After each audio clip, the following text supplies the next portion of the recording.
오늘 시작하도록 하겠습니다. 어제 이어서 나인테크 두 번째 시간 갖도록 하고요. 최근에는 제가 이제 그 유사한 기업들을 이렇게 리스트화 시켜갖고, 과연 해당 기업들이 지금 어느 쪽에, 또 어떤 밸류 정도 있는지, 위치에 있는지, 유사한 기업들의 야외를 시킨다, 이렇게 비교를 한번 계속 쭉 하고 있습니다, 지금요.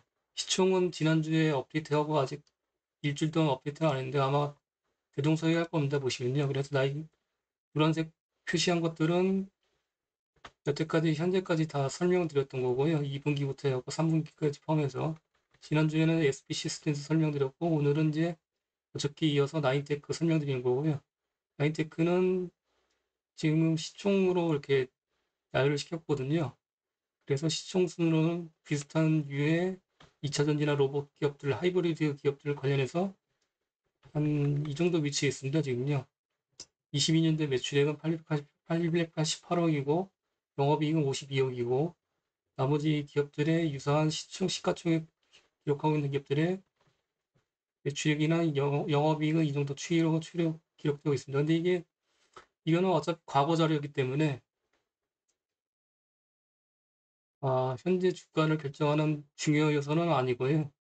이제 앞으로 이제 관건은 23년하고 24년에 어떻게 매출이 발생되고 그다음에 어저께도 텔레그램에서 공유 드렸지만은 현재 어떤 헤게모니를 갖고 있는지, 그 다음에 어떤 산업군에 속해 있는지, 그 다음에 앞으로 어떻게 그 산업군에서 뻗어나갈 수 있는지, 그게 이제 핵심이라고 생각합니다.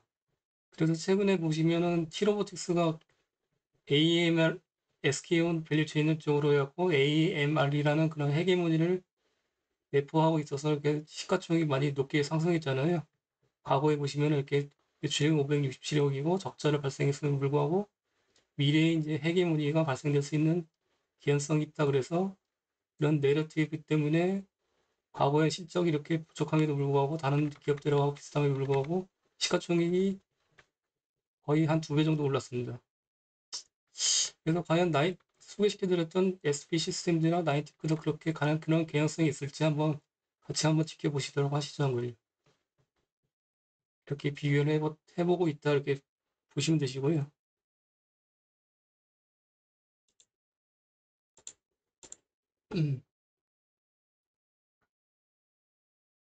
어저께 2차전지 제조 공정에서 이제 쭉 설명드렸고 그 전극하고 조립 공정 간략하게 소개드렸고 그다음에 여기까지 설명드렸었잖아요. 잠시만요. 죄송합니다. 물 한 잔 마시도록 하겠습니다.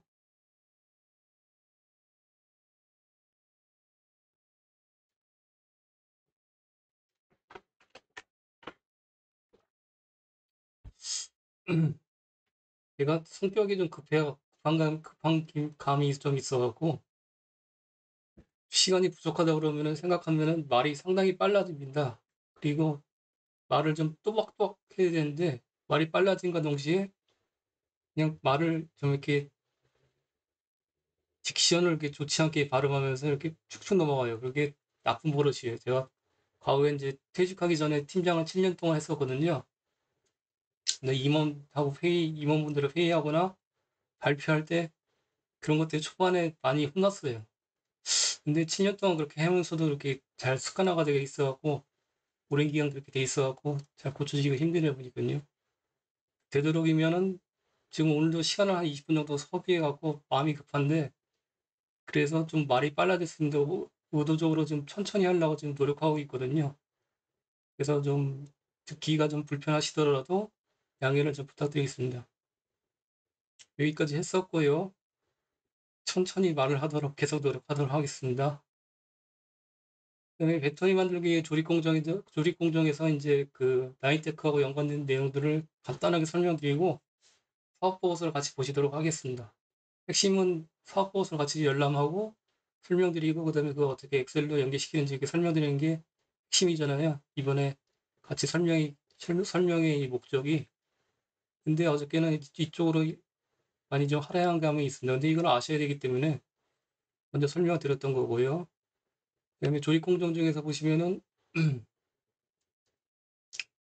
이제 스태킹 쪽에 설명을 드리면은 와인딩 방식하고 이제 스태킹 방식이 있는데 와인딩 방식은 이제 원통형에 들어간다 말씀드렸잖아요. 그다음에 이게 스태킹 방식입니다. 파우치형하고 각형 쪽에 들어가는 적층 방식이고요. 와인딩 방식은 롤 휴지를 만드는 방법과 비슷합니다. 이렇게 보시면 롤 휴지하고 똑같잖아요. 보시면요.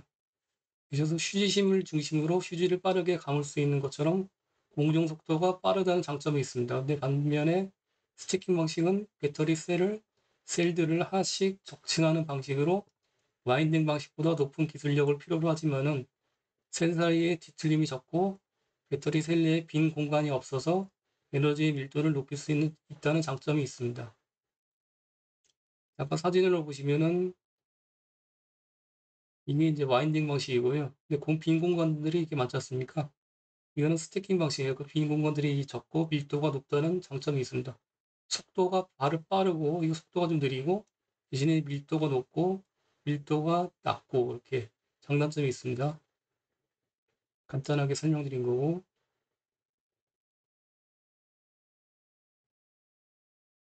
그다음에 파우치는 이렇게 보시면은 나일론 접착제, 뭐 알루미늄박, 폴리프로필렌 이렇게 7개 레이어로 구성되어 있다고 합니다. 그래서 파우치 타입의 배터리 셀은 이렇게 파우치를 케이스로 하고 그 안에 이제 양극재하고 음극재와 분리막을 차곡차곡 쌓아갖고 배터리로 셀로 완성하는 그런 형태로 보시면 되시겠죠. 조립 공정에서는 이제 파우치형 배터리가 트인데 특히 LG엔솔에서는 라미네이션하고 스태킹 방식으로 적용을 하고 있습니다. 다른 그 배터리 셀 업체와 틀리게 어저께 잠깐 설명했는데 다시 한번 리마인드 해보도록 하겠습니다. 다시 한번 살펴보도록 하겠습니다.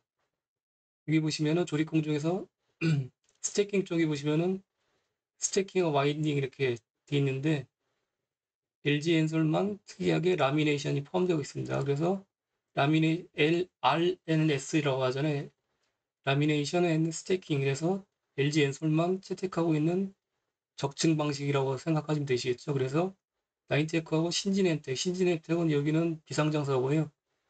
상장사는 나인테크 하나만 유일하게 이 라미네이션 앤 스태킹 쪽에 특화된 LG엔솔 쪽의 밸류체인이라고 보시면 되시겠죠.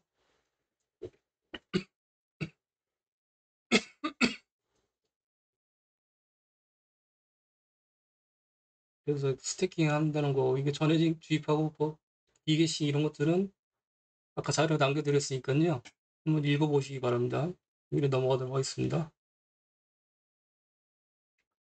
네, 그 파우치 배터리 이제 LNS를 그 라미네이션은 스테이킹 해갖고 LG엔솔만 적용하고 있는 공법이고, 이 관련해서 간단하게 설명드리면은 먼저 전극과 분리막을 결합한 바이셀을 만들어줍니다. 이게 바이셀이 뭐냐면은 배터리 형태에 맞는 방식으로 급반을 쌓은 다음에는 전극과 분리막을 결합해서 1차 반제품인 바이셀을 만들게 됩니다. 바이셀이라는 거는 양극, 음극, 분리막, 양극, 음극, 분리막의 구조로 이런 식으로 이렇게 하나의 셀을 이렇게 만드는 겁니다.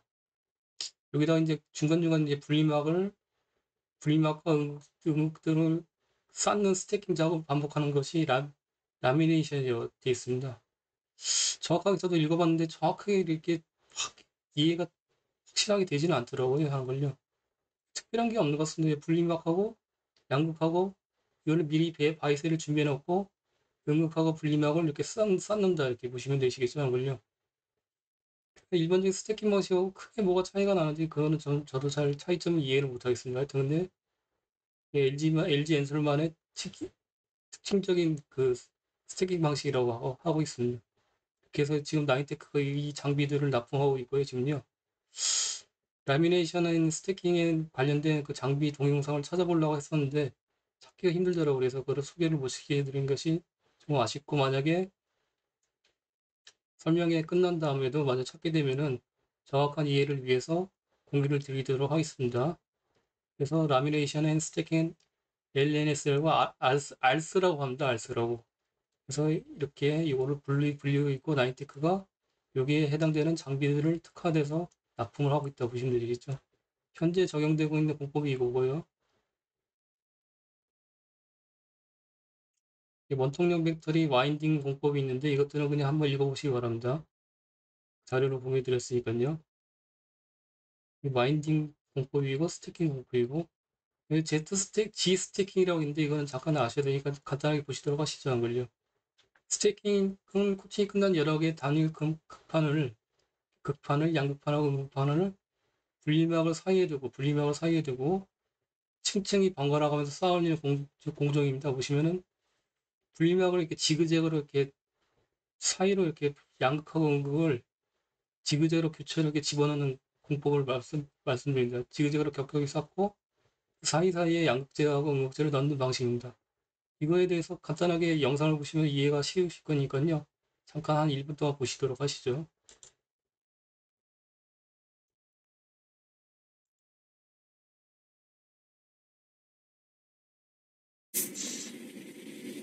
이게 G 스태킹 장비고요. 요게 이제 분리막입니다. 흰색이. 그 다음에 여기다가 양극재를 올리고 그 다음에 접고 지그재그로 반대편에서 음극재를 집어넣고 접고 정면에서 본 거니까요. 측면에서 보는 영상들이 조금 이따 나오거든요.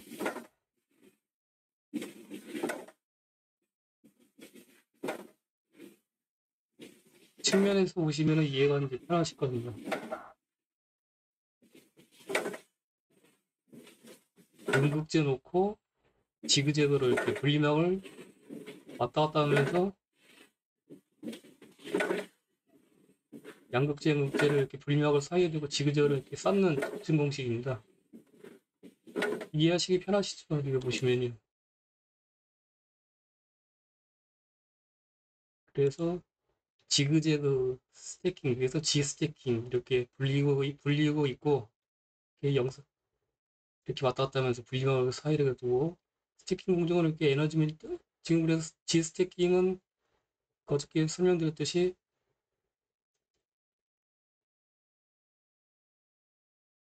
이렇게 SK온의 무언 기술하고 그다음에 삼성 SDI 필에너지 그다음에 LG엔솔 쪽에는 최근에 그 GA 테크놀로지라고 인도네시아 쪽에 그 LG하고 현대차 JV 쪽에 300mm 쪽에 G스태킹 장비를 납품한 이력이 있습니다. 세 군데 업체가 하고 있고요, 지금요. 나인테크는 여기서 좀 더, 이거 뭐야. 제 약간 좀 개선된 어드밴스드 G 스태킹을 아지스라고 이제 개발 완료해서 프로, 프로, 오창에다가 지금 납품을 했고요, 한 걸요.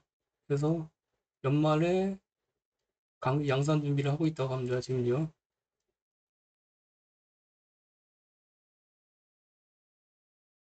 이렇게 보시면 되시고, 이것도 관련해서 텔레그램에다 공유를 드렸었고요. 내용들은 한번 읽어보시기 바랍니다. 쭉 읽어보시면 이해하시기 편하실 거고요. 이렇게 나인테크가 이렇게 북미 쪽에 LG전자 생산기술연구원 PRI 방식으로 같이 공동 개발해서 아지스 장비를 테스트 중이라고 하고 있습니다. 그래서 만약에 아지스가 선택되면 나인테크가 수혜를 받을 수 있다. 이렇게 보시면 되시겠죠? 안걸요? 이렇게 간단하게 2차 전지 관련해서 나인테크 관련해서 스태킹 공법 RNS하고 그다음에 아지스 공법 간단하게 소개를 시켜드렸고요. 이제 본격적으로 사업 보고서를 같이 보시면서 나인테크의 엑셀 장표 작성한 것들하고 같이 공유를 드리도록 하겠습니다. 잠시만요.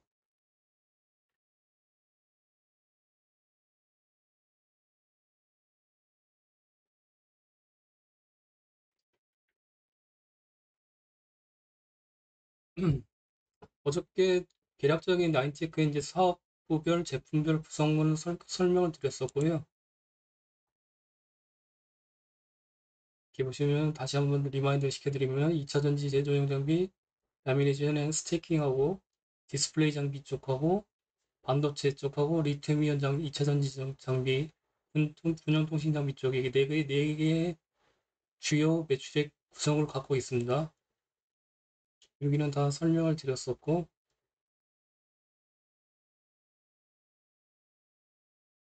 손, 손익을 보시면은 나인테크는 20년에 1분기에 상장을 했습니다. 그래서 20년 4월에 상장했습니다. 그래서 20년 2분기 상장했고요. 그래서 실질적인 데이터는 20년 1분기밖에 없습니다. 분기가. 그래서 20년 1분기부터 분기 순이익을 표시를 했고요. 20년 1분기 이후에 23년 1분기에 매출액을 보자면은 역대 분기 최대 매출액을 기록했습니다. 보시면요. 근데 문제점은 보시면은 잘 보이시다시피 영업이익이 매출액만큼 올라가지 못했습니다. 보시면요. 그 영업이익률이 최근에 22년 1분기 이후에 5개 분기 만에 가장 낮은 영업이익률을 기록하고 있습니다. 이런 여건이고, 영업이익률이 이렇게 낮게 유지되는 이유는 뭐냐면은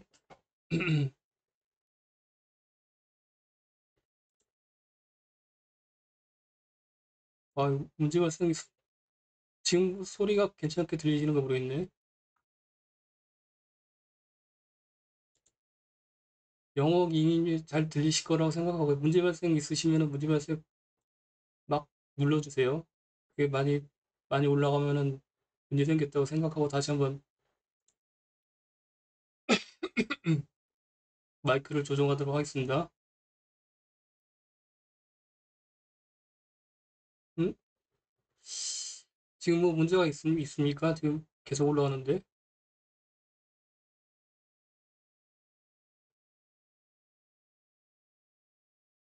26명이 누르셨는데 안 올라가면 그냥 진행하도록 하겠습니다. 그래서 영업이익률이 매출액이 올라가면은 이렇게 상승하면은 최대치 찍으면은 상식적으로는 이익률이 같이 올라가야 되지 않습니까? 영업 레버리지 효과가 발생되기 때문에 어저께 그 텔레그램에다 공유를 드렸지만은 일국면에서는 근데 매출액이 최대 매출액을 일단은 기본 저도 계속 강조드리고 있잖아요. 매출액의 상승이 가장 상수다. 그래서 매출액 성장이 나오는 기업들의 선택이 가장 적합할 수 있는 투자 기법 중에 하나라고 보시면 되시겠죠, 한걸요.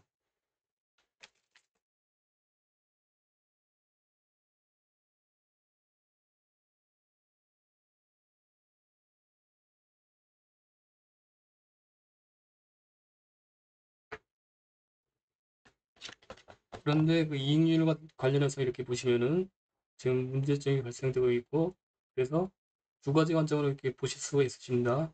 GPM 관점하고 그다음에 판관비율 관점에서 보실 수 있는데 판관비율 같은 경우에는 보시면은 적정하게 유지가 되고 있다고 판단할 수 있습니다. 이때는 보시면은 판관비 쪽 성격은 고정비 쪽 성격이 강하기 때문에 매출액이 하락하게 되면은 당연히 이제 판관비율이 높아질 수밖에 없고요.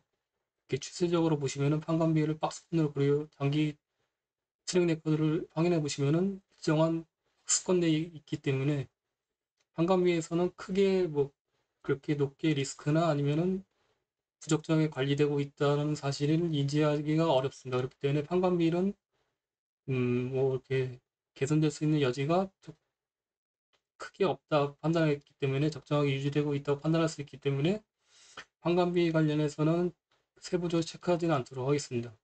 대신에 지금 보시면 GPM 관련해서는 매출액이 높게 발생했음에도 불구하고 이렇게 낮잖아요.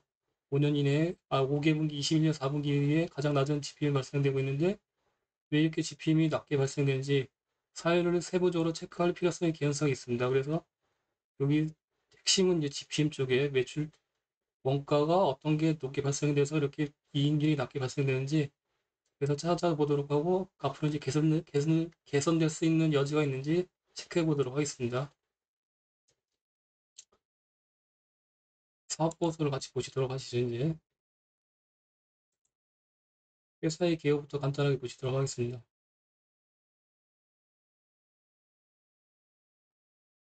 2007년 6월 18일 날 설립되었고요. 업력은 좀 기네요. 보니까요.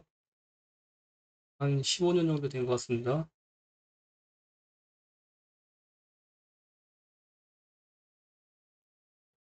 시장 아까 설명드렸듯이 20년 4월 20년 2분기 상장됐고요. IPO 됐고 그 회사의 연영을 보시면은 쭉 보시도록 할게요. 과거에는 주력 장 매출이 이제 디스플레이 쪽, OLED 쪽으로 보시면 되시겠죠. 이 주요 고객사가 LG 디스플레이였다고 합니다. 과거에는.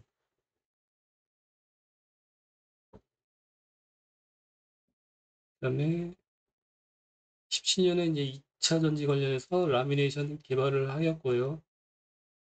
그때부터 이제 납품을 시작했나 봅니다.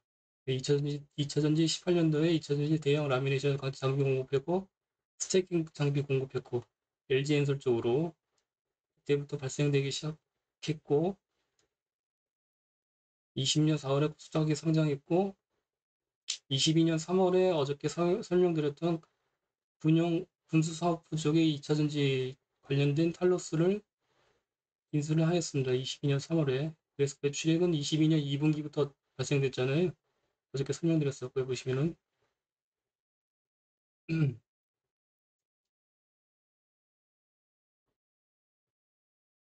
총 주식수는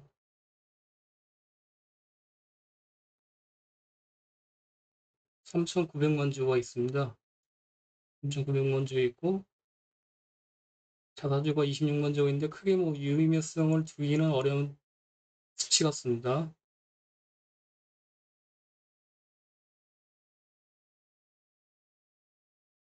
정관에 관한 사항에 보시면은 22년 3월 29일 날 뭐 전환사채 발행, 신증 인수급 분사 사채 발행 뭐쭉 나열된 거 보니까는 12BW는 최근에 발행한 이력이 좀 있을 걸로 파악되고 있습니다.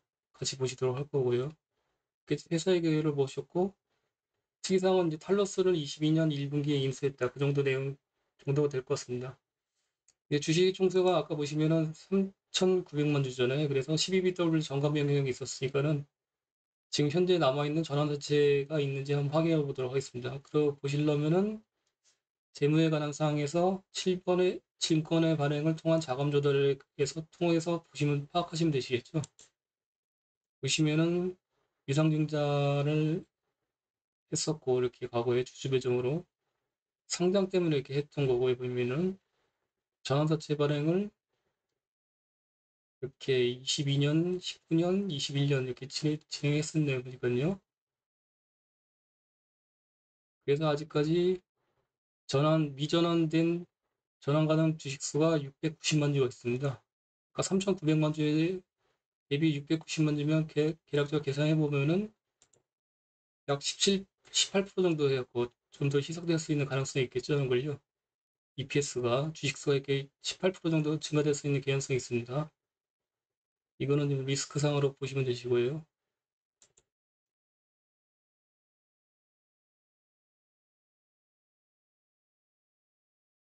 사업의 내용 간단하게 보시도록 하겠습니다. 어저께 간략하게 소개를 드렸기 때문에 사업의 개요 같은 거는 이것들은 그냥 넘어가도록 하겠습니다. 4개의 주요 제품군이 있고 2차전지하고 디스플레이하고 방산 쪽에 2차전지 배터리팩, 그다음에 반도체 이렇게 4가지가 있지 않습니까? 근데 특이한 거는 보면은 반도체 관련해서는 스토리가 좀 있는데 세부적으로 소개를 안 해놨습니다. 이쪽에 보시면 사업의 내용 쪽에 보시면요. 반도체 관련 내용은 거의 없어요. 리튬이온 폴리머 전지 산업은 아까 어저께도 설명드린 탈러스 쪽에 종속해서 자회사를 통해서 방산 쪽으로 이렇게 납품한다고 보시면 되시겠죠. 배터리 팩을 납품을 하는 탈러스가 납품하는 기업입니다.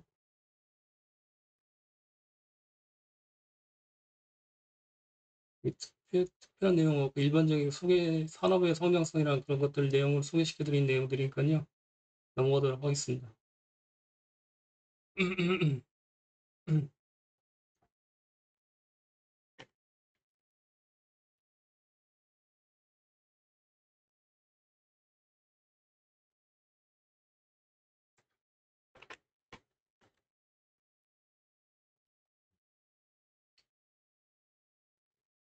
디스플레이 산업도 하고 디스플레이 쪽에서 매출이 발생되고 있고 과거에는 LG 디스플레이 쪽으로 이제 매출이 많이 발생되고 있었는데 최근에 디스플레이 쪽 특히 LG 디스플레이 쪽에 여건이 좀 어렵잖아요. 그래서 매출액이 이제 디스플레이 장비 쪽에 관련된 장비 줄 중에서 LG 쪽으로는 매출 발생이 좀 약해지고 있고 대신에 중국 쪽으로 많이 진출하고 있습니다. 그래서 나인테크도 마찬가지로 최근에는 이제 BOE나 중국적 업체 쪽으로 디스플레이 매출이 많이 발생 중에 있습니다.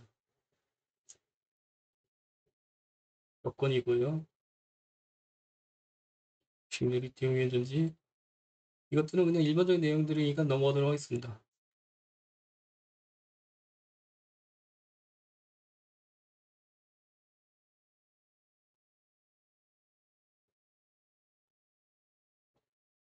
경기 변동 요인들이 일반적인 내용들이니까 넘어가도록 하고요. 여기 보시면 당사의 주력 생산 제품의 라미네이션 스태킹 장비 관련된 내용들이 쭉 나와 있는데 이거는 아까 소개를 시켜드렸으니까는 넘어가도록 하고 과거의 디스플레이 쪽에 특이점이 있으면은 최근에 반도체 어저께 앱솔릭스에 납품한 게 웹스테이션이라고 말씀드렸잖아요. 근데 그게 웹스테이션이 디스플레이 업종에 있는 장비 업체가 보통 반도체 쪽 장비를 개발하는 거는 연계성이 있기 때문에 개발을 이렇게 유사한 장비들을 개발하거든요. 근데 보시면은 나인테크의 디스플레이 쪽의 주력 장비가 웹스테이션입니다. 이렇게 보시면요. 그래서 이거를 활용해서 반도체 장비로 이렇게 전환을 시킨 거죠. 그래서 반도체 장비가 이제 개발이 됐고 그게 이제 앱솔릭스 쪽으로 FO PLP 특화된 장비로 공급이 된 겁니다. 그런 스토리가 있고요. 지금 보시면요.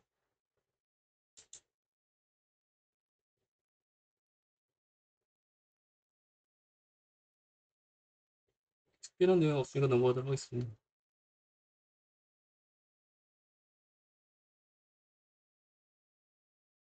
특별한 내용 없고요.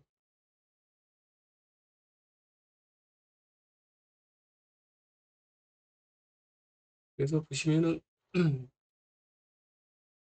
이게 여기는 라인테크는 좀 아쉬운 게 뭐냐면은 수출 쪽의 품목도 분명히 있는데 보통 일반적으로 그 장비주들 같은 경우에 내수하고 수출을 이렇게 구분해서 매출 장비별로 이렇게 구분을 해주거든요. 근데 수출하고 내수가 구분이 된 게 하나도 없습니다. 그렇기 때문에 수출 비중이 몇 프로인지 그게 명기가 할 수가 없어요. 그래서 일단은 장표를 만들 때 수출 내수를 구분하지 못하고요.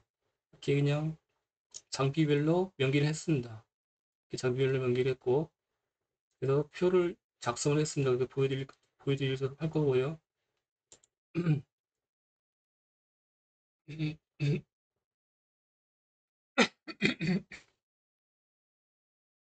이게 22년 사업보고서에 보시면은 주력 매출액은 2차전지 제조용 장비 쪽에 라미네이션 스태킹 쪽에서 나오고 있습니다. 그 다음에 두 번째로 높은 게 디스플레이 장비고 세 번째가 리튬이온 2차전지 탈로스 쪽에서 나오고 네 번째가 반도체 쪽에 나오고 있습니다. 기타로 오토메이션 쪽이 있고요. 한걸요. 2차전지 쪽에는 라미네이션 장비 모습이고 스태킹 장비 모습입니다. 디스플레이 장비고 특이한 게 없으니까 넘어가도록 하겠습니다.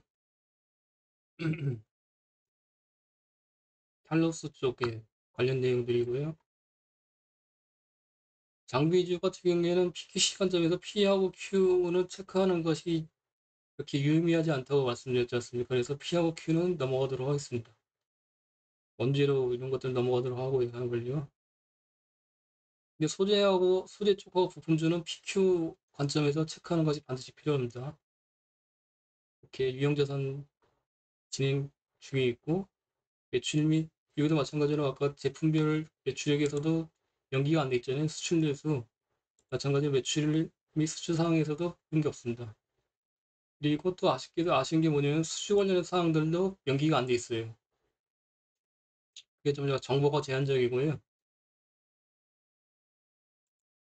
기타 참고 사항도 이렇게 내용들이 없습니다. 보통 이게 관련 장비주들 같은 경우에는 이게 기타 참고 사항에서 뭐 여러 가지 특이점이나 아니면 내세우고 싶은 것들을 명기하는데 나인테크의 사업 보고서나 분기 보고서를 읽어보면은 조금 홍보에 관련된 그런 의지가 회사의 의지가 좀 약한 것 같다고 이렇게 느끼고 있습니다. 이렇게 내용들이 이렇게 좀 다른 장비 업체들 최근에 분석한 장비 업체들하고 비교했을 시에는 자료들이 사업 보수 내용들이 좀 빈약하더라 보니까요. 그게 좀 아쉬운 점이 있었습니다.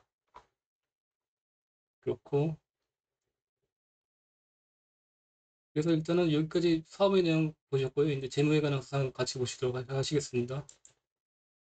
현금성 자산은 한 150, 160억에다가 30억, 190억 정도 있고요. 한걸요. 지금 현재 22년 말에 23년 1분기에 한번 보시도록 할까요?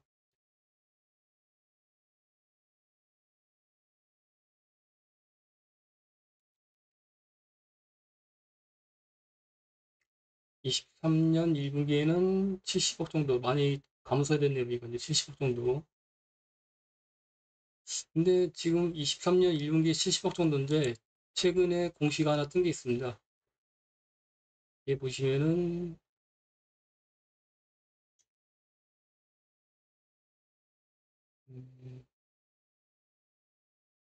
23년 3월 27일 날 주요 사항 보고서에서 유형자산 양수 결정이 공시가 떴는데 23년 5월 31일 기준으로 그러니까 저기 23년 1분기에는 2분기잖아요. 여기가 근데 양수 금액이 237억 원. 그래서 토지하고 건물을 인수를 했다는 공시가 떴어요. 시설 증설 공시죠. 근데 이거는 좋아요. 근데 증설 공시는 좋아요. 2차 전지 수주 물량 증가로 인한 공장 확보. 근데 양수 금액이 약 240억 원이에요. 지불해야 되는 게. 잔금이 이제 5월 30일 잔금을 다 납부를 해야 되잖아요. 보시면요. 그러니까 1분기 때 포함됐던 거는 12억 원 1분기 분기 보고서에 이제 빠져나가는 걸로 파악할 수 있거든요. 걸요. 나머지 225억 원은 2분기 때 이제 명기가 될 거 아니에요. 225억 원 금액 기억하시고 23년 1분기에는 보시면은 고작 한 70억 정도 됐었어요. 보니까요. 그러면은 이게 220억하고 70억 빼면은 약 한 150억 정도가 현금이 부족했었잖아요. 그러면은 과거의 전례를 보면은 12BW를 발행을 했을 개연성이 있는데 아직까지는 12BW 발행을 안 했어요. 한국이. 그러면은 아마 차입금을 증액을 했겠죠. 한국요. 근데 해당 기업의 좀 문제점 리스크 상황을 보시면요. 일단은 국채 총기가 높습니다. 여기 보시면 1000억 정도 되고 자기 자본이 300억 정도 되니까는 약 부채 비율이 거의 한 390% 정도 되고 있습니다. 그래서 일단 부채 비율이 상당히 높은 그런 리스크를 안고 있습니다. 이거는 이제 리스크상으로 기억하시고요. 그다음에 120억을 차입을 했으면은 아무래도 이제 그 12BW가 발행을 중간중간 많이 했었잖아요. 그러면은 어쩌면은 건물하고 토지만 매입을 했기 때문에 이제 시설 같은 거를 갖춰야 되지 않습니까? 그렇기 때문에 그거를 또 캐펙스를 또 추가적으로 장비를 위해서 캐펙스를 해야만 할 당위성이 있기 때문에 어쩌면은 또 12비트를 발행할 수 있는 개연성이 있지 않을까 이렇게 두 번째 리스크로 다시 표현을 해드리고 싶습니다. 높은 부채 비율과 12비트를 발행할 수 있는 개연성이 있다 이렇게 보시면 되시겠죠. 현재. 근데 수주잔고가 없다고 말씀드렸잖아요. 근데 여기서는 수주잔고 대신에 이제 여기 보시면 기타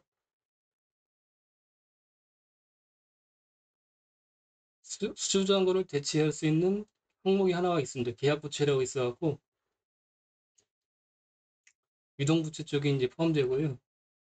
여기서 보시면 유동부채 쪽에 포함되고 계약부채라고 이제 명기가 안 돼 있는데 연결재무제표 주석에 들어가시면 계약부채라고 명기가 되어 있습니다. 그래서 관련돼서 계약부채에 관련해서 좀 이따 말씀드릴 거고 위에서 보시면은 그리고 장비주 같은 경우에는 계약자산을 또 조심하자고 리스크 상으로 말씀드렸었잖아요. 근데 지금 보시면 계약자산이 재무상태표에는 명기가 안 돼 있어요.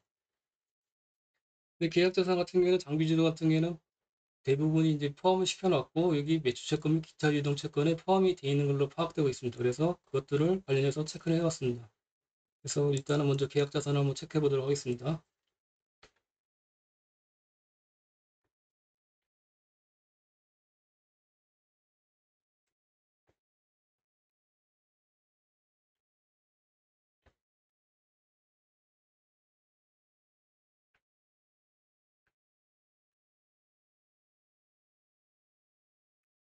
여기 보시면은 계약자산이 이쪽 재무상태표에 명기가 안 됐지만은 계약자산과 계약부채가 각각 명기가 되어 있습니다. 계약자산은 이렇게 명기가 주석으로 되어 있는데 연결 시체가 주문 제작 장비의 진행 중인 작업에 대한 관리에 대해서 당분기 말 현재 미청구한 금액에 대한 자산입니다. 그러니까는 계약자산은 간단하게 설명드리면은 지난번에도 간단하게 설명드렸지만은 일종의 매수채권의 광의의 매수채권이라고 보시면 되시고요. 이렇게 보시면은 계약자산은 완전한 자산으로 인식하면 안 되고요. 보수적인 시선이 필요하고 수금이 되기 전까지는 실제로 번 돈이 아니라고 생각하시면 되십니다. 매수채권 같은 경우에는 청구할 수 있는 고객사한테 청구할 수 있는 권리가 있는 반면에 이 계약자산 같은 경우에는 미청구공사라고 과거에는 불렸고요 한 걸요. 발생된 회계사항을 반드시 넣게 되어 있고 근데 문제점이 뭐냐면은 예전에 2000년대 초반에 이제 미청구공사 대금 관련해서 건설회사 쪽에서 이제 빅베스를 해갖고 한 번에 털어냈던 그런 그때 그런 빅베스로 해서 그런 사례가 있습니다. 그렇게 해서 계약자산 같은 경우에는 어떻게 말씀드리면은 계약 내역이 포함되지 않은데 원가가 투입이 많이 되어서 그것들을 추가적으로 예를 들면은요.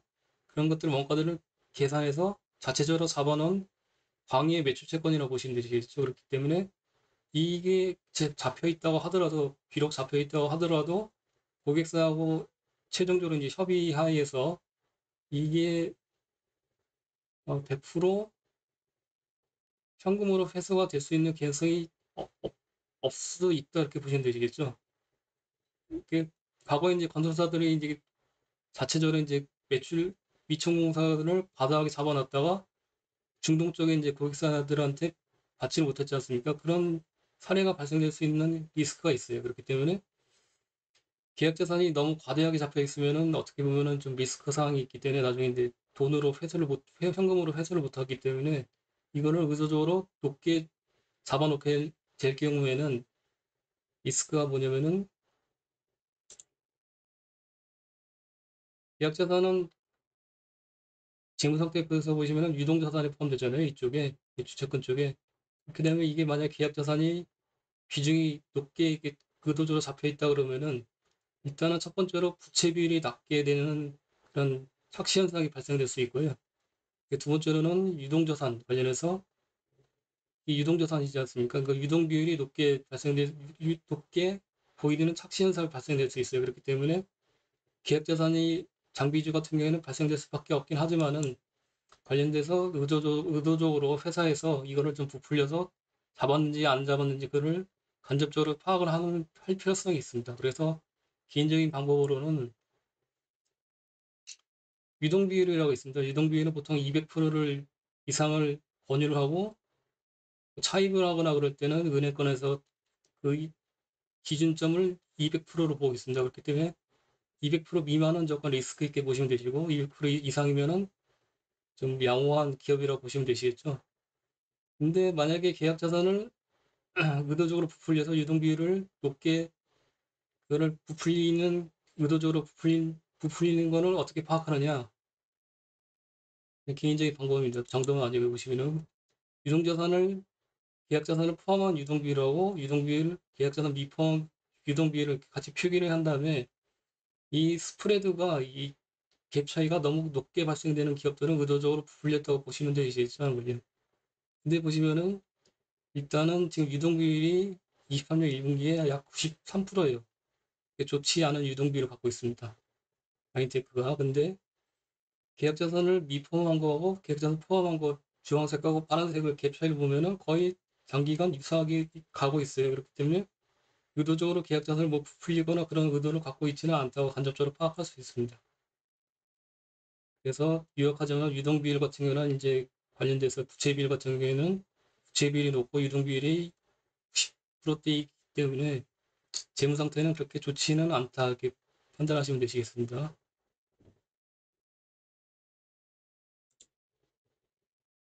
그래서 재무 상태표에서 이렇게 보시면 되시고 아파트 간다음에 수주잔고가 없다고 했었잖아요. 말씀드렸잖아요. 근데 수주잔고를 대체할 수 있는 게 계약부채예요.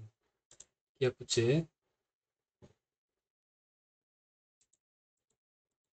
지난번에 그 SP 시스템스에서는 계약 부채 관련해서 설명을 안 드렸잖아요. 연계성이 없어갖고 떨어져갖고 소개를 안 드렸었고, 어, 나인테크 같은 경우에는 계약 부채하고 매출액 추이하고 이제 그게 이제 추진성이 좀 있더라고요, 보니까요. 그래서 보통 만약에 수주잔고도 있고 계약 부채도 있으면 두 개를 이제 동시에 연계시켜서 상관관계를 따져서 그 매출액 추론에 있어서 이제 중복 다중으로 이제 증거 에비던스를 확보한 다음에 그걸 추론에 대한 확률을 높이는데, 여기는 좀 아쉽게도 수주잔고는 없고 대신에 계약 부채를 이용해서 매출액 추론이 가능합니다. 그래서 그걸 표시를 해봤고요. 여기 보시면은 계약 부채는 보시면은 고객으로부터 선수 취한 금액에 대한 부채라고 표기가 되어 있는데, 일종의 광의의 선수금이라고 보시면 되십니다. 이 금액을, 계약 부채를 잠깐 간단하게 다시 설명을 드리면은, 계약 부채는 이제 계약 부채보다 좁은 의미의 광의의 선수금이라고 보시면 되시고, 대가를 미리 받고 제품을 인도할 경우에는 인도에는 기업이 의무이고, 계약 부채가 이제 선수금이라고 보시면 되시고, 이 받은 금액만큼 관련된 제품을 고객사에 납품하게 되면은 계약 부채는 이제 매출액으로 전가가 되는 거죠. 이제 낮아지고.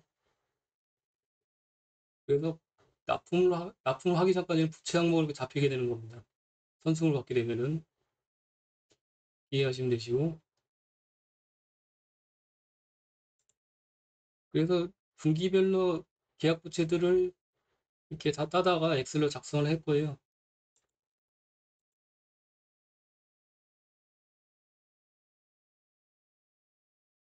이렇게 보시면은 20년 2분기부터 이 표기가 되거든요. 그래서 이렇게 23년 2분기까지 계약 부채를 했고, 선승은 개념으로 봐서 이것도 마찬가지로 1분기 레깅, 2분기 레깅, 3분기 레깅을 시켰습니다. 이렇게 보시면요.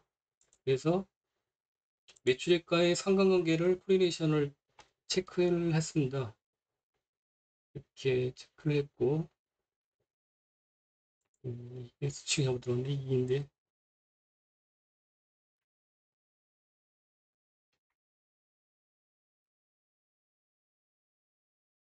이거 맞고, 그랬을 때 1분기 레깅하고 2분기 레깅하고 3분기 레깅 중에서 가장 높은 상관관계를 보인 거는 2분기 레깅했을 때가 가장 높은 상관관계를 보이고 있습니다. 그 다음에 2분기가 70.5%고 3분기 레깅했을 때는 52.9% 떨어지기 때문에 2분기 레깅했을 때 선수금 계약 부채하고 2분기 레깅했을 때 매출액하고는 가장 높은 코리레이션을 갖기 때문에 해당 나인테크는 2분기 선승을 받고 2분기 레깅했을 때 매출액 추론이 가능하게 됐습니다. 그래서 표기를 했고요.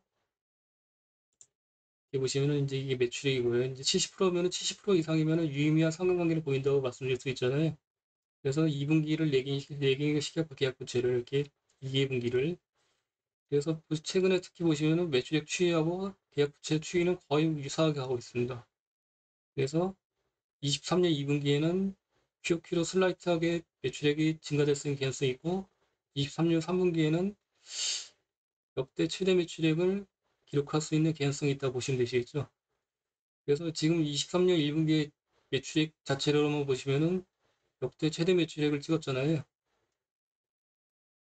이렇게. 그러면 저거 계약 부채를 갖고 선수금으로 보고 2분기를 얘기시켰을 때 슬라이트하게 다음 분기는 역대 최대 매출을 역시 경신하고, 3분기에는 좀 더 높게 매출액을 경신할 수 있는 개연성이 있다 보시면 되시겠습니다. 추론이죠. 추론 100% 맞는 건 아니고요. 과거의 추세를 보시고 이렇게 계약 부채 갖고 하는 걸 할 수 있는 추론이 가능하고, 지금 현재 70%대니까는. 그리고 대신에 수주 잔고가 없는데, 최근에 이제 공시된 것들을 한번 추려서 제가 엑셀을 정리를 해봤습니다. 그래서 시작일하고 이제 종료일이 아직 종료일까지 남은 계약 수주한 것들을 쭉 정리를 했고요. 약 그렇게 해서 봤을 때는 660억 정도 수주총액이 있습니다. 그래서 시작일이 이때는 22년부터 시작된 것들도 있기 때문에 이게 전체가 수주한 건 아니고 보시면은 계약 기간이 좀 길기 때문에 여기서 한 4분의 3 정도는 아마 수주정으로 남아있을 것으로 판단되고 있습니다. 그래서 이런 수주정보들이 계속 이렇게 발생돼서 2차 전지 쪽하고 반도체 쪽이거든요.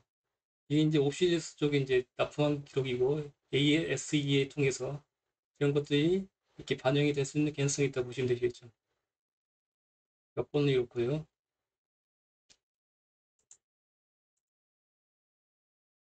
다시 연결되는 지표로 돌아와서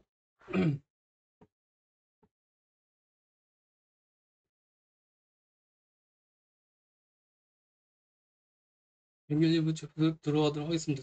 여기 이제 재무상태표에서는 그 두 가지가 특징적인 거고 현금성 자산이 좀 부족하다. 그게 좀 약간 리스크 사항이다 보시면 되시고 부채비율이 높다, 유동비율이 낮다. 그게 리스크 사항으로 기억하시면 되시겠습니다. 그다음에 23년 1분기 매출액을 보시면 아까 말씀드렸듯이 역대 최대 매출액을 기록했어요. 근데 문제점은 뭐냐면은 환간비는 뭐 괜찮은데 매출원가가 높아져서 이익률이 빠졌다. 그게 문제점이잖아요. 그렇다면은 이익률 관점에서 어떤 비용들이 매출원가 쪽에서 이렇게 많이 발생돼서 감소가 됐는지 그거를 한번 파악하는 것이 반드시 필요합니다. 그래서 앞으로 이제 그게 개선될 수 있는 개연성이 있는지 파악하는 것이 반드시 필요하잖아요. 그래서 그걸 파악해 보도록 하겠습니다. 관련해서 그렇게 보시려면 어떤 걸 보셔야 되겠나요? 비용, 재무제표 주석에서 비용의 성격별 분류를 보시면 되시겠죠?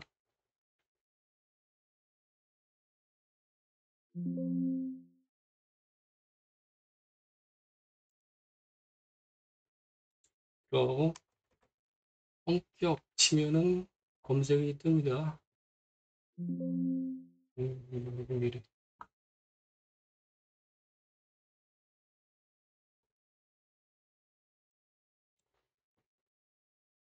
컨트롤 F 누르시고 성격. 그러면 이렇게 비용의 성격별 분류가 뜨고요. 비용의 성격별 분류는 해당 기업의 모든 비용들이 전부 다 포함되어 있는 항목들입니다. 여기 보시면 매출원가, 판매비와 관리비가 합계금액이고 모든 비용의 금액들이 여기 다 포함이 되어 있겠죠.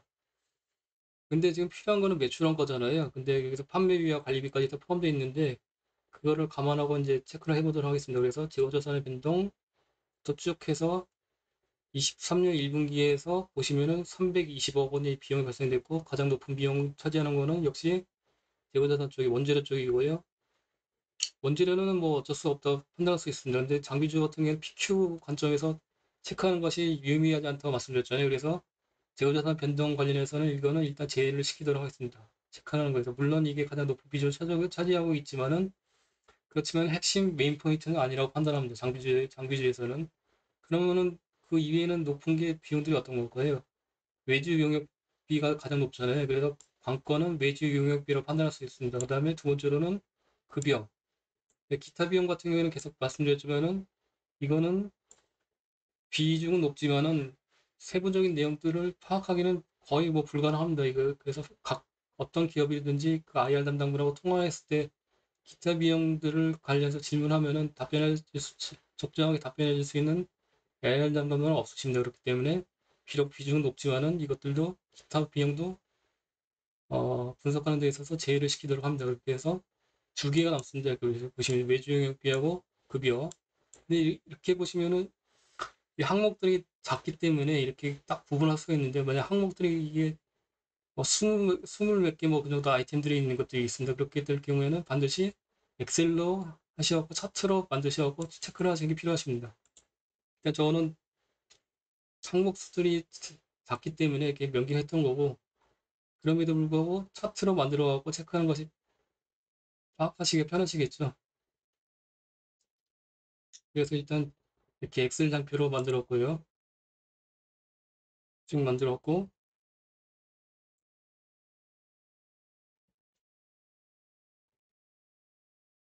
이거를 차트로 만든 거를 보시도록 하겠습니다. 그 전에 매출 원가를 도드라지게 이렇게 매주 용역비가 높게 발생되는 걸 보실 수 있는데 이걸 좀 더 금액 연관성을 체크하려면 매출 원가하고 상관관계를 바로 풀어내셔서 가는 겁니다. 이렇게 보시면요.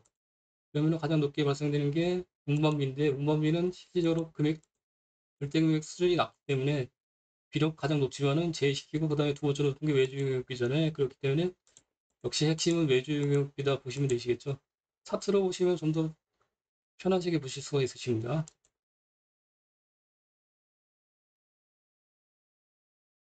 이렇게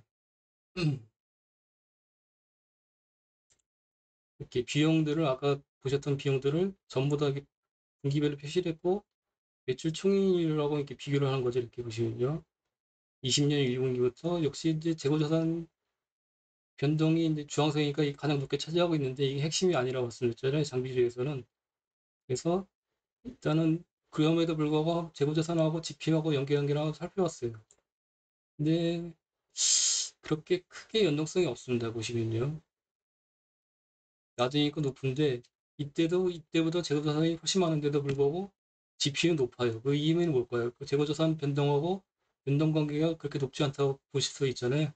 그러면은 이거에서 재고자산을 일단 떨어버리고 없애버리고 나머지 이제 금액 비중이 낮은 것들 다 치워버린 다음에 두 개를 남겨놓습니다. 이렇게 메인 핵심들을. 그러면은 외주영업비하고 파란색하고 이제 회색 급여가 남잖아요. 그러면 보시면은 연동성이 이제 거의 이제 높게 나타나는 걸 보실 수 있잖아요. 비용들이 높게 나오니까는 지표이 빠지고 비용이 낮게 가니까 지표이 높아지고 그래서 연동성이 이 두 개 항목 합한 금액들에서 이에서 연동돼서 높게 발생 중에 있다 보시면 되시죠. 한걸요. 특히 근데 이 중에서는 급여보다는 외주용비하고 높게 연동성이 있다 보시면 되시겠죠. 그래서 여기 보시면 23년 1분기에 외주용비가 거의 역대 최대를 찍었잖아요. 그래서 이 사유 때문에 GPM이 이렇게 많이 빠진 사유가 매출액이 높아졌으면 최대치를 찍었음에도 GPM이 하락한 사유가 주사유가 외주용비라는 것을 판단을 할 수가 있습니다.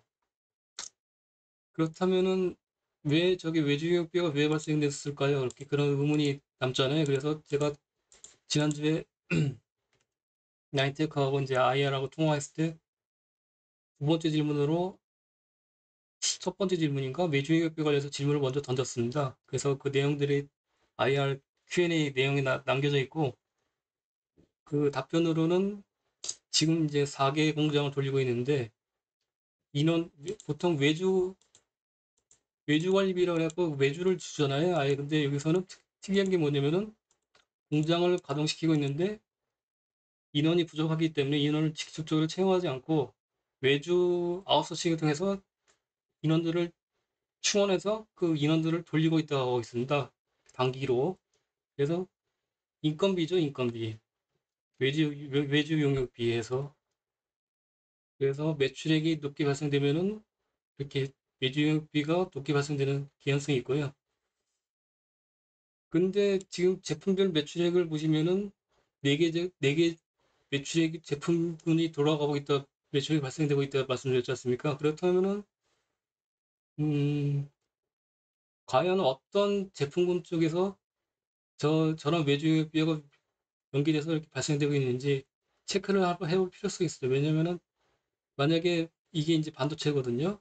회색이 반도체고 여기 리튬이 노란색이 리튬이고 주황색이 디스플레이고 파란색이 2차전지 쪽이에요. 그럼 어떤 제품군 때문에 저 외주비가 높게 발생되는지 그 연계성을 체크해봐야지만 계략적인 그 해당 각각의 제품군들의 이익률을 계략적으로 파악할 수 있잖아요. 그게 명기가 안 돼 있으니까는. 그 IR 담당분한테는 그때 못 물어봤었는데 아마 물어봐도 아마 답변을 못 할 것 같습니다. 그래서 직접적으로 체크를 해봤습니다. 그래서 이렇게 제품군별로 이렇게 다 표기를 해봤고 GPM과 같이 표시를 해봤고 일단은 근데 계략적으로 딱 보기에도 23년 1분기에 2차전지 매출액 비중이 상당히 높아졌어요. 근데 GPM이 많이 빠졌다는 거는 2차전지 쪽하고 매주비와 관련이 있을 것 같다. 일단 2차전지 추론이 가능합니다. 그래서 이거 좀 더 자세하게 체크해 보도록 하겠습니다. 이걸 차트를 이렇게 만들어 놓고 막대바라고 이거를 변경시켜서 선 차트로 이렇게 변경했고 한 걸요. 그러면은 이게 추세가 과거 추세를 보시는 게 좀 더 편하시고 보시면은 그래서 2차 전지 쪽의 매출액이 23년 1분기에 급격하게 증가되고 있다. 보시면 되시고 2차 전지만 별도로 떼어내서 라미네이션인지 스태킹인지 이제 체크해 보니까는 라미네이션 쪽이 매출 비중이 상당히 높아졌어요. 23년 1분기에. 이렇게 여건이고, 지금 현재 여건이. 그렇다면 외주 영역비하고 어떤 제품군하고 코리네이션 상관관계를 따져보면 되잖아요. 이렇게 보시면은 2차전지 장비 쪽 매출액을 연기를 했고요. 이렇게 디스플레이 장비 쪽은 매출액을 연기를 했고, 외주 영역비하고 코리네이션을 걸어봤습니다. 상관관계를. 그러니까는 코리네이션이 높게 기한성 있는 거는 2차전지 장비 쪽이에요. 디스플레이 쪽이 아니라. 그래서 이렇게 차트를 표시해 봤습니다. 그래서 외주 영역비하고 2차전지 쪽하고 코리네이션 걸면은 2차전지 매출액이 파란색이잖아요. 그래서 23년 2분기 높게 외주 영역비가 높게 발생된 사유는 뭐냐면은 2차전지 장비 쪽에 라미네이션 장비가 매출이 높게 발생돼서 이쪽에서 외주 영역이 높게 발생됐다 이렇게 판단할 수 있습니다. 디스플레이 쪽은 역상관 관계 마이너스 38%니까는 여기는 관계가 없고, 그러면은 이게 이익률이 낮아진 주사에는, 그렇다면은 결론적으로는 2차전지 장비 쪽의 매출액이 높게 발생돼서 외주 영역비가 높게 투입돼서 그래서 이익률이 낮아졌다 보시면 되겠죠. 그렇다면은 관건은 지금 주력 매출액인 2차전지 장비 쪽의 매출액이 증가될수록 이익률은 빠지는 그런 아이러니한 현상이 발생되고 있습니다. 그렇기 때문에 이게 좀 약간 리스크 상황일 수 있고요, 한걸요. 반대로 여기 보시면은 그렇다면 반도체 장비는 이익률이 어떨까? 간접적으로 추론이 또 가능합니다. 왜냐면은 이때 당시에는 매출액이 이때보다는 23년 1분기보다 22년 4분기에 낮잖아요. 근데 반도체 비중이 훨씬 높아요. 디스플레이는 낮고, 근데 이익률은 높아요. 이익률은 뭘까요? 반도체 장비 쪽에는 이익률이 디스플레이보다는 훨씬 높다. 그렇게 간접적으로 추론이 가능하겠죠. 그렇기 때문에 나인테크에 관련해서 입자로서는 앞으로 이제 관건의 이익률의 개선 여부는 두 가지로 이제 요약할 수 있겠죠. 추론하는 게 반도체 매출액이 급증하거나 아니면은 지금 매주영업비가 2차전지 쪽에 자동화가 안 돼 있기 때문에 거의 뭐 수작업 쪽 위주로 아마 하는 걸로 추론이 가능합니다. 그렇기 때문에 장비 자동화나 뭐 그런 것들이 캐펙스 투입이 많이 되면은 이익률이 초반에는 뭐 감가상각비대로 빠질 수 있을 수 있지만은 이익률이 장기적으로 봤을 때는 개선될 수 있는 여지가 있다 보시면 되겠죠. 그래서 앞으로 이제 캐펙스 투입이 어떻게 되느냐 그게 관건이라고 할 수 있습니다. 그래서 현금 흐름을 한번 체크해 봤고요, 현금을요. 현금 흐름을 여기까지 이 플로우가 이해되시는지 모르겠네요.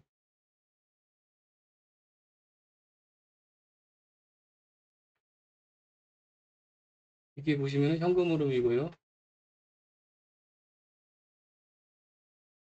역시나 보시면은 캐펙스가 20년 4분기에 높게 발생되고 그 이후에 21년 1분기에 캠퍼스 거의 없어요. 투입을 안 했어요. 보시면 거의 뭐 낮게 유지되고 있잖아요. 그러니까 금액상으로 한번 보실까요? 금액상으로 보시면은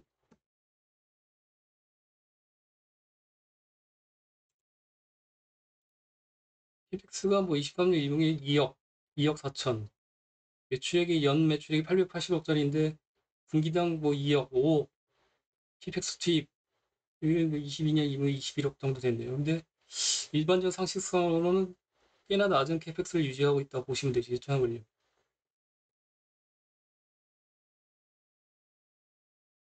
이렇게 낮은 캐펙스를 유지하는 사유는 뭘까요, 그럼요? 현금 흐름이 이렇게 좋지 않기 때문에 이렇게 이제 부채비율도 높고, 또 뉴스플로 같은 거 보면은 공장 같은 경우에도 4공장, 지금 5공장까지 이제 세종 쪽에 아까 캐펙스 투입해서 이제 시설 증설 보기서 230억 원은 5공장 부지를 매입했는데 4공장까지 있는데 한 개 공장은 또 임대를 해서 이렇게 돌리고 있다고 하더라고요, 보니까요. 그래서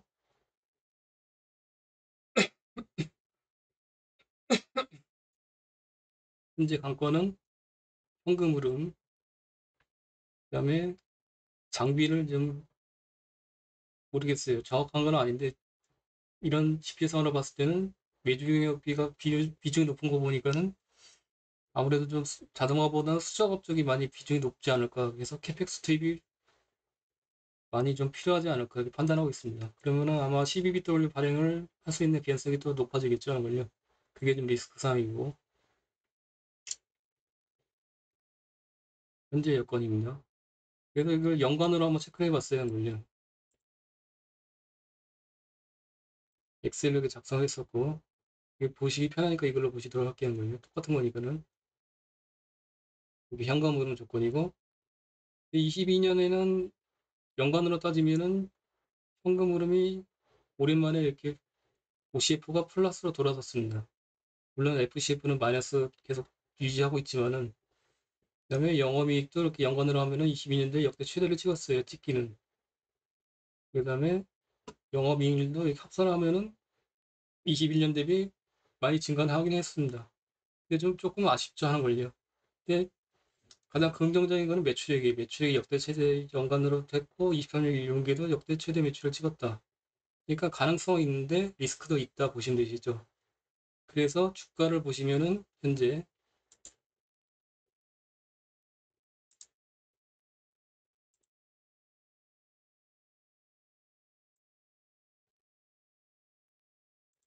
월봉으로 볼까요? 이때 상장돼서 스펙 합병으로 해서 통해서 성장했거든요. 주봉으로 보시면은 최근에 뭐 반도체나 뭐 그런 것도 많이 올랐잖아요. 근데 거의 뭐 바닥에 깔려 있어요, 지금 보시면 주가가. 그래서 저런 사유가 리스크가 반영돼서 이렇게 지금 이렇게 유지가 되고 있는 게 22년 초거든요. 거의 뭐 변동이 없죠. 22년 최저점 찍고 23년 1월 때 최저점 찍고 주가가 거의 뭐 오른 게 없어요. 보시면은 시가총액 1,300억대고 이걸 판단을 어떻게 해야 될까요, 그럼요. 그래서 제가 어저께 리포트가 뭐 좋은 게 하나 또 갑자기 보여서 이렇게 공유를 몇 가지 드렸는데 음,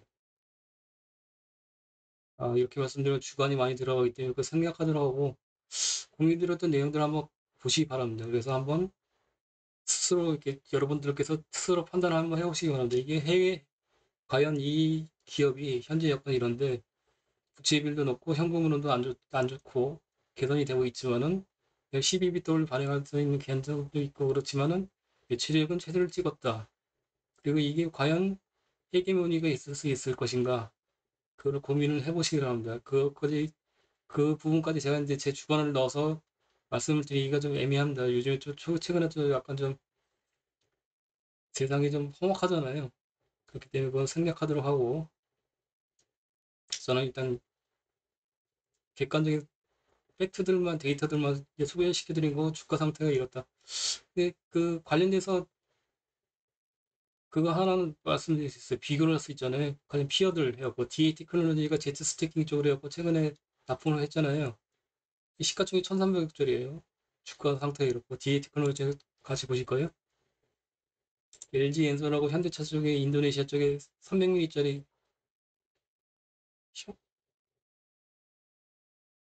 썼는데 연간으로는 실적이 이래요. 지금 보시면은 분기로도 이렇고 시가총액이 1,495억 거의 비슷하죠. 라인테크하고 차트를 잠깐 보실까요?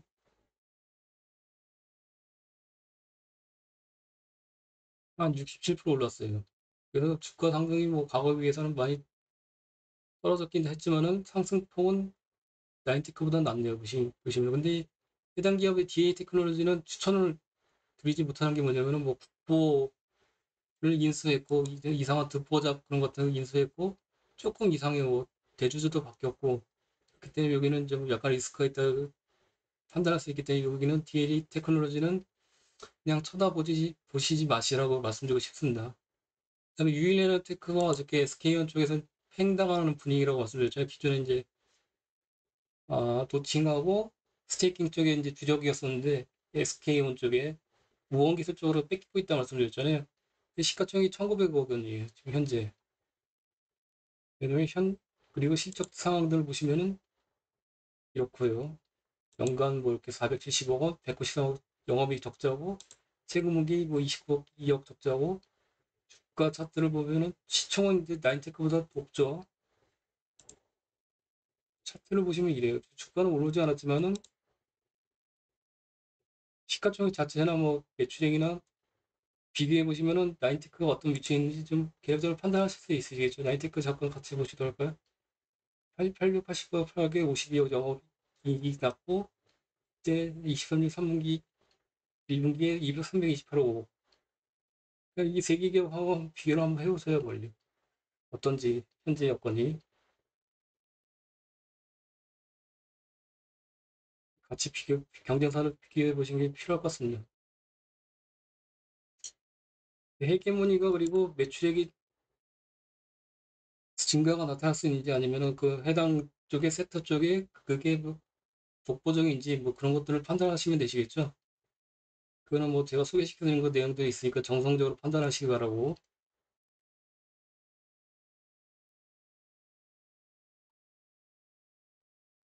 그래서 관건은 다시 요약하면은 이익률 같은 경우에 매출액은 이제 아까 그 계약 부채 선수금 일종의 체크를 해보면은 23년 3분기까지 지속 매출액 성장할 수 있는 개연성이 있고 이제 앞으로의 그 이상의 포워드 매출액은 직접 한번 추론해 보시기 바랍니다. 정성적 분석을 통해서. 근데 관건은 이익률이라고 말씀드렸는데 이익률이 이제 개선되려고 하면은 두 가지를 말씀드렸는데 세 번째 포인트를 하나 더 말씀드릴게요. 아디스라고 하고 말씀드렸잖아요. 아디스. 신규 그 어드밴스드 G 스태킹. 그게 이제 만약에 본격적으로 연말부터 이제 납품이 가능하다 그러면은 기존의 이익률이 낮은 라미네이션 앤 스태킹 장비를 대체를 할 수 있을 거잖아요. 그게 이제 이익률이 어떻게 나오는지 그게 관건이겠죠. 그리고 체크하려고 그러면 어떻게 됐어요? IR분하고 한번 통화를 해보시는 게 낫겠죠, 걸요. 이익률 향락은 어떨 것 같습니까? 이렇게 물어봐갖고 판단하시기 바랍니다.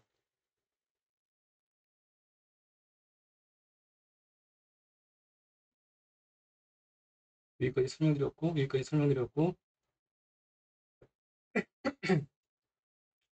그다음에 재고자산 회전율을 보시면은 이것도 조금 리스크 사항이 있어요. 왜냐면 박스권은 과거에 장기간 박스권 하단부로 이렇게 뚫고 내려갔다가 그 박스권 하단에 걸치고 있잖아요. 근데 재고자산이 최근에 이렇게 많이 올라왔는데 이렇게 사유가 있겠죠, 하는군요.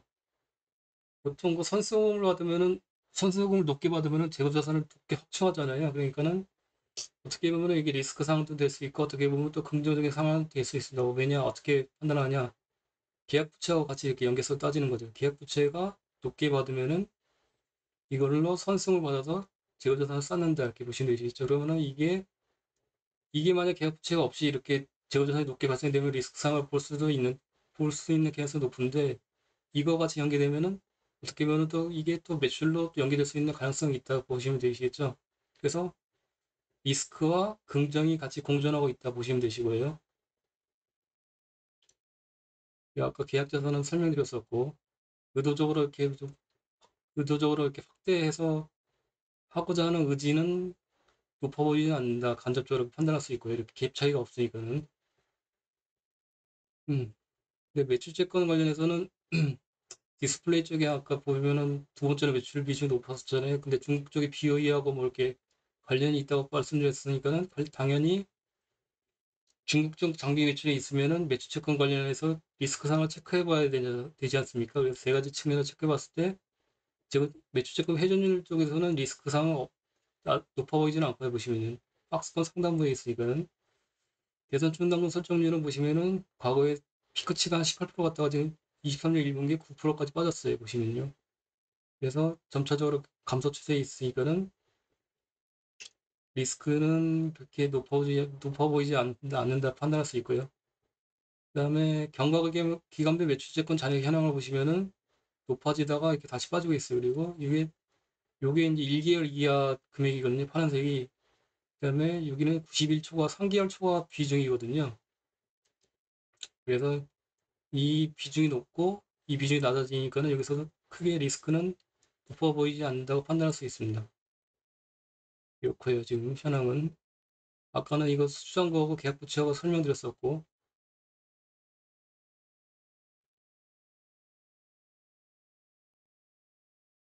다음으로 이제 아까 설명드렸지만은 23년 3월 말에 이제 유형자산 계획 양수 결정이 나왔거든요. 아까 캐펙스가 장기간을 보시면은 20년부터 21년, 22년 연간으로 보시면은 거의 21년하고 22년에는 거의 캐펙스 투입이 없어요. 보시면은 20년대 최대치 같은 게 125억이에요. 근데 한 개 분기만에 이거의 최대치 두 배의 금액을 240억 원을 집행을 했어요. 이게 보시면요. 그래서 좀 이례적이잖아요. 과거의 추세를 보시면은 사유는 양수 목적은 2차전지 수주 물량 증가로 인한 공장 확보 이거죠. 근데 이게 공시가 떴음에도 불구하고 주가는 지지부진해요. 그 사유가 뭘까요? 사유가 과연 뭘까요? 만약 에코프로비움이나 그런데 뭐 포스코 퓨처이면 같은 경우에 저는 공시가 떴으면은 주가는 뭐 이렇게 과거 사유를 보시면은 뻥뻥 떴었잖아요. 성장성 때문에. 근데 주가는 움직이지 않고 있습니다. 이게 보면은 어떻게 보면은 부채 비율이 높고 재무 현황이 이렇게 좋지 않기 때문에 그게 반영됐을 수 있고 아니면은 거의 뭐 2차전지 쪽에서 소외된 기업이잖아요. 저도 이게 나인테크 잘 몰랐어요. 듣긴 들어봤는데 그런 것 때문에 그렇지 않을까 판단하고 있습니다. 그러면 어떻게 보면은 해당 기업은 리스크도 높지만은 어떻게 보면은 반대로 또 생각할 수 있겠죠. 그거는 여러분의 판단에 맡기도록 하겠습니다. 그래서 이렇게 넘어가도록 하고 주석사항에도 보시면은 대부분 이제 엑셀로 하고 연결해서 설명을 드렸기 때문에 거의 다 설명드렸었고요. 자회사 탈러스 같은 경우에는 아까 어저께 설명드렸었잖아요. 연간으로 해갖고 매출액하고 영업이익 표시를 해드렸었거든요.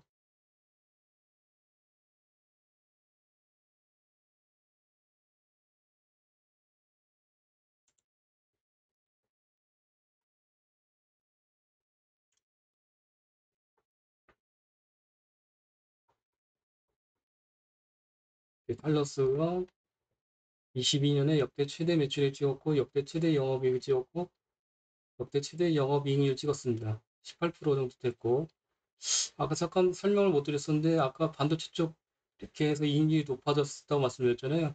마찬가지로 이 탈러스 보시면 이익률이 높아요. 영업이익률이.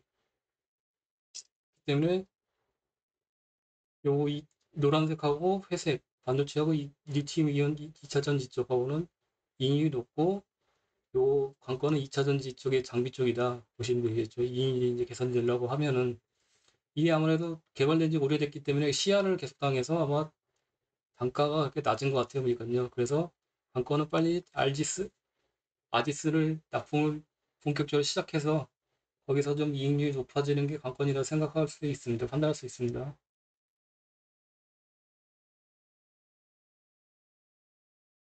나머지 상황 리스크들을 이렇게 돼 있고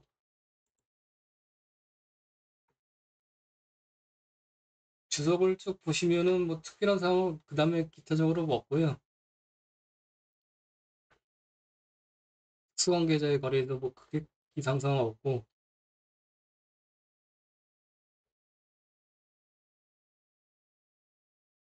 그게 하나 설명 안 드렸네.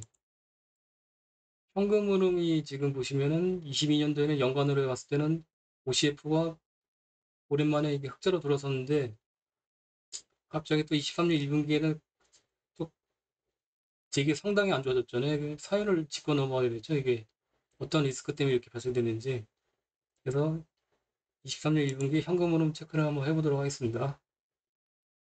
근데 매출 채권하고 재고자산 쪽에서는 크게 문제가 없어 보였잖아요. 근데 뭐 때문에 과연 그렇게 저렇게 마이너스로 크게 빠졌는지 확인해 볼 필요성이 반드시 있겠죠. 그래서 현금 흐름.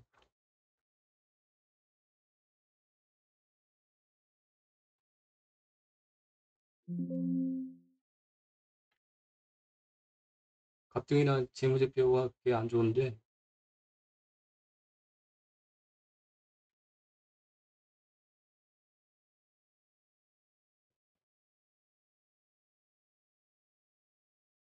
자, 이게 23년 1분기에 현금 흐름이고요. 당기선이익은 플러스 나왔고 감가상각도 플러스고 매출채권에서도 마이너스 39억 발생되긴 했네요. 이건요.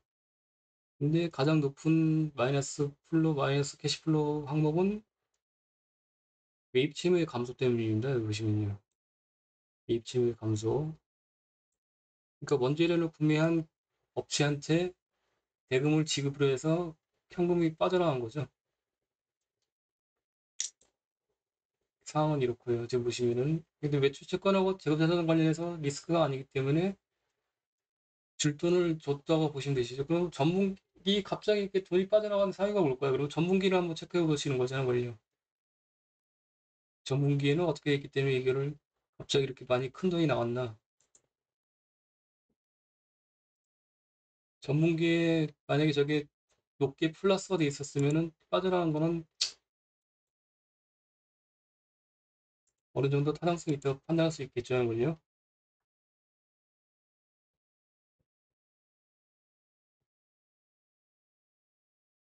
현금으로 표 전분기 22년 4분기고 매입 채무 쪽을 체크해 보도록 하겠습니다.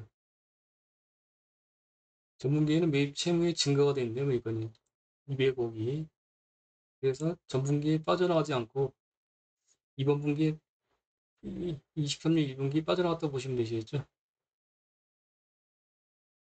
180억. 그래서 마이너스 캐시플로우인데 이게 매출채권이나 재고자산 쪽에 현금 흐름 회수가 안 돼서 발생된 리스크가 아니라 매입 채무 때문에 발생됐다고 보시면 되시겠습니다. 그렇고. 관건은 23년 2분기에 매출액이 이제 과연 추론대로 슬라이트하게 높게 증가됐을지 여부하고 이익률이 조금 더 개선될 수 있는 여지, 그게 두 가지 관점이겠죠. 그 다음에 계약 부채가 어떻게 현황력이 변경됐고, 그거를 체크를 이제 조만간에 할 수 있을 것 같습니다. 투자 포인트는 낮은 현재 주가, 그 다음에 같은 유사한 경쟁사인 스태킹 공법의 납품처인 위네어테크하고 DA 테크놀로지 대비 낮은 시가총액, 그런 것들 다 같이 고민을 해보셔야 되겠다는 걸요. 그 다음에 이제 앞으로 이제 매출액 증가 개연성이 있을까? 헤게모니가 있을 것인가? 근데 제가 소개를 시켜드린 거는 이걸 굳이 이렇게 낮은 부채비로 현금으로 제가 되게 중요시 여기잖아요. 그럼에도 불구하고 고민해서 일단 선택해서 공유를 드린 기업이긴 합니다. 근데 거기에 대해서 크게 뭐 이렇게 위미선 두지 마시고요. 그래도 나는 개인적으로는 고민을 했다고 좀 생각 좀 해주시기 바랍니다. 그리고 현재 해당 기업은 현재 한 주도 없습니다. 그래서 이렇게 말씀드릴 수가 있고요. 앞으로 모르죠. 뭐 다음 주에 뭐 살 수도 있고 매주를 현재까지 한 주도 없습니다. 이거는 솔직하게 말씀드리는 게 좋을 것 같고,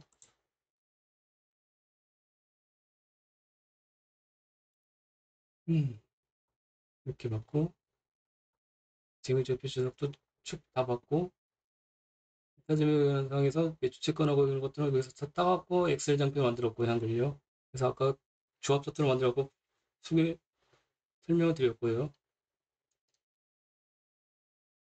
매출 채권 관련해서 체크하는 거는 아시죠? 여기서 보시면 기타 재무현황상에서 대선 충당금 따갖고 이렇게 엑셀로 표시를 하고 하시고요 한글요. 음, 채권 금액 마이너스 대선 충당금 하면은 이게 매출채권이고 매출채권 회전율은 요 매출채권 기준으로 해서 대선 충당금 마이너스 시킨 금액에서 기준으로 한다고 보시면 되시고요. 한글요. 설정률은 수식을 걸어놨으니까요. 엑셀은 원래 지난주에 SPC 스탠드 드리고 안 드린다고 했었는데 여기까지 드릴게요. 한걸요. 이거 끝난 다음에 같이 공유를 드릴 거고 수식 걸어놓은 걸 한번 확인하시고 어떻게 수치들을 뽑았는지 이해하시기 바랍니다. 하는 걸요. 그다음에 이렇게 다 돼 있고 참고하시기 바라고 채권 잔액 연령 현황도 이렇게 표시해 놨고요. 하는 걸요. 채권 잔액 연령 현황도 어떻게 하시는지 알죠? 재무제표 클래스 그 기초에 보시면 다 나와 있고 여기서 따다가 하시면 되십니다. 기타 재무현황상에서 재고자산 쪽에서도 이렇게 따다가 하시면 되시고 수식 걸어놓은 것도 엑셀 장표들을 확인하시면 되시고요. 자, 이렇게 해서 라인테크 어저께 이어서 오늘까지 하고 이틀에 거쳐서 설명을 다 끝냈습니다. 어떻게 보면 리스크 사항도 높지만 어떻게 보면 또 매출액 같은 거 체크해 보면은 앞으로 이제 추론 매출액 포드 매출액 같은 거를 예상해 보면은 뭐 기회도 있고 리스크도 높고 그게 반반인 것 같습니다. 앞으로 한번 지켜보시죠, 한번요. 어떻게 되는지.